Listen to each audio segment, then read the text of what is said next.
William Munny is introduced in Unforgiven as a man who has changed. He is no longer the ruthless killer he once was. He lives on a failing farm, struggles to raise his children, and tries to survive without returning to the violent life he left behind. His late wife is the reason he became a better man, and for years Munny has apparently managed to keep his old self buried. But what if that redemption was never real?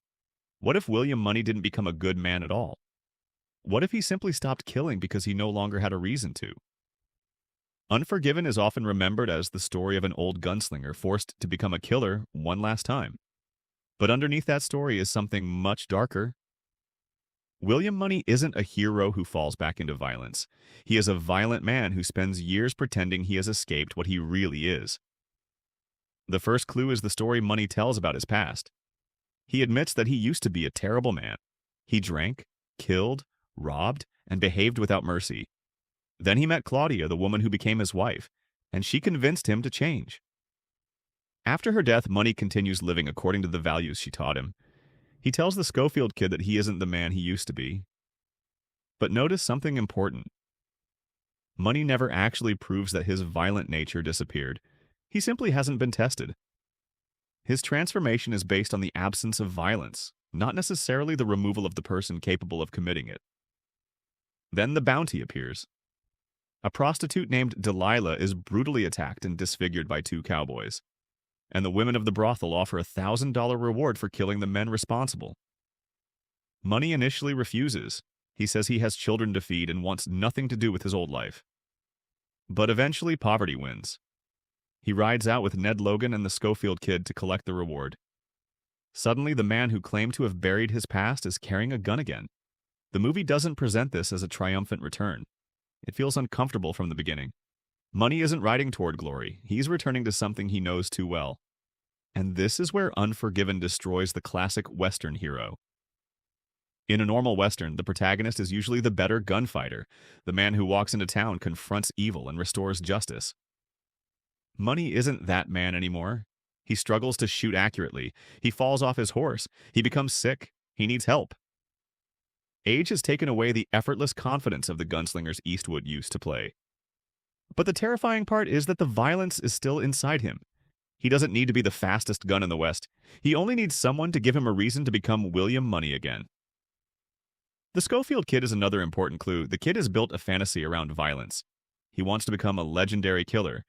He imagines killing men as something exciting and heroic.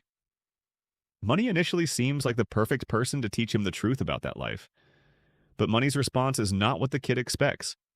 He tells stories about how terrible he used to be, but even he seems uncomfortable with what those stories reveal. The kid believes killing will make him a legend. Munny knows better. He understands that killing doesn't make you powerful, it changes you. And eventually the kid discovers this for himself when he kills a man and immediately realizes that the reality is nothing like the fantasy. That moment is one of the most important scenes in the entire film.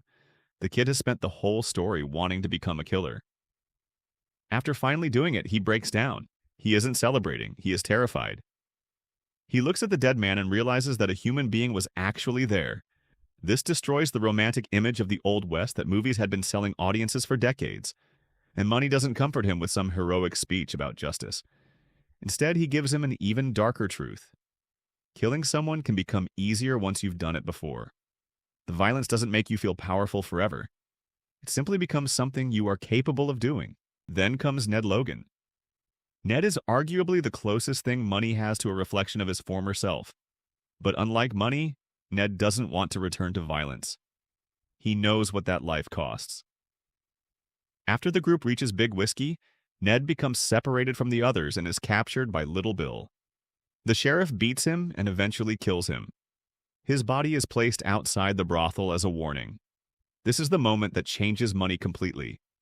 Until then, Munny can still pretend that he is simply doing a job for money.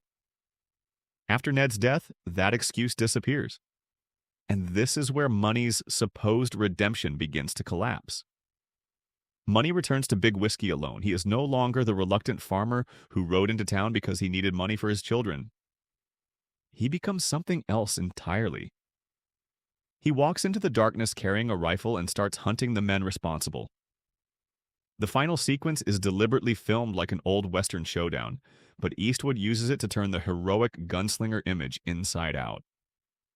Money doesn't arrive to enforce the law. He arrives because he wants revenge. And unlike the criminals he kills, Money knows exactly what he is doing. Little Bill is one of the most interesting characters because he believes he represents order. He is violent, cruel, and authoritarian, yet he genuinely believes he is protecting Big Whiskey. The film refuses to give us a simple battle between good and evil. Little Bill is a brutal man enforcing his version of peace. Money is a brutal man enforcing his own version of justice. Both believe they have reasons for what they do. The difference is that Money eventually stops pretending that his violence is noble. When Money finally confronts Little Bill, the transformation is complete. The weak, aging farmer from the beginning is gone. What remains is the killer his wife managed to suppress for years. Money shoots Little Bill and announces that he will return if the town harms the prostitutes again. It's an incredibly powerful scene because Money wins, but the movie doesn't make his victory feel heroic. There is no glorious celebration. There is only silence, death, and fear. The man has won the fight, but he hasn't escaped who he is. Even the movie's final moments refuse to give Money a traditional happy ending. He leaves Big Whiskey and returns to his farm, but the story tells us that he eventually moves to San Francisco and prospers in dry goods dealing. His life continues, but the violence is never presented as something that magically disappeared. The film closes the story without giving us the comforting idea that killing his enemies somehow made Money whole. That's what makes William Munny such a fascinating character. He isn't redeemed because he kills the bad guys, he isn't redeemed because he protects his family, and he certainly isn't redeemed because he wins. The film's entire point is that violence has consequences, and nobody escapes those consequences simply because they believe their reasons are justified. Eastwood himself explained that the film was deliberately concerned with violence and its consequences, unlike the more gratuitous killings common in his earlier westerns. There is also something deeper happening with Eastwood himself. For decades, he had been one of Hollywood's most recognizable Western heroes. His earlier characters were cool, confident, and almost mythological. Unforgiven was designed to challenge that image. Instead of showing the aging gunslinger as a legend who is still effortlessly capable of violence, Eastwood gives us a broken old man whose legendary abilities have almost disappeared. And yet when pushed far enough, the old killer is still there. The film turns Eastwood's own Western persona against itself. That's why William Munny was never really redeemed. He changed. He loved his wife, he raised his children, he became quieter, he stopped killing, but none of that erased what he had been. When the right circumstances appeared, the old Munny came back.